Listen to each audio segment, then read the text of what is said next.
In 1928, a letter arrived at a quiet American home. It wasn't a ransom note, it wasn't a threat, it was a confession.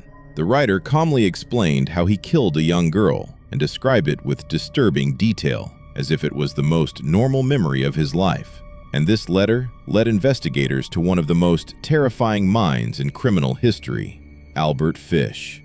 Albert Fish appeared harmless, an elderly, quiet man, physically weak, almost invisible in society. But behind his silence, there was a fractured mind, a world filled with obsession, delusion, and violent thoughts. He lived between reality and fantasy, and over time, the line between them disappeared completely. Fish's behavior became increasingly strange. He isolated himself from society, drifting into disturbing inner thoughts. To the outside world, he was just another forgotten man, but inside his mind, something dark was growing, patiently, silently.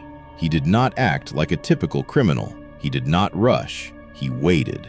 A young girl vanished without explanation. There were no witnesses, no clear evidence, nothing to follow. For months, the case went cold, until a single letter arrived, addressed to the victim's family. What they read inside would change everything. The letter described the crime in shocking detail, not only what happened, but how it happened, step by step. The tone was calm, almost polite. The writer expressed disturbing satisfaction, as if reliving the event brought him peace. This was not a denial. It was a confession written without fear. Detectives traced the letter through handwriting analysis and investigation work. Slowly, a name emerged from the darkness: Albert Fish. At first, it was hard to believe. He was old, quiet, and unassuming, but appearances meant nothing in this case. When authorities finally arrested him, Fish showed no resistance. There was no panic, no regret, only silence. But what came next in interrogation shocked even experienced investigators. He began to talk.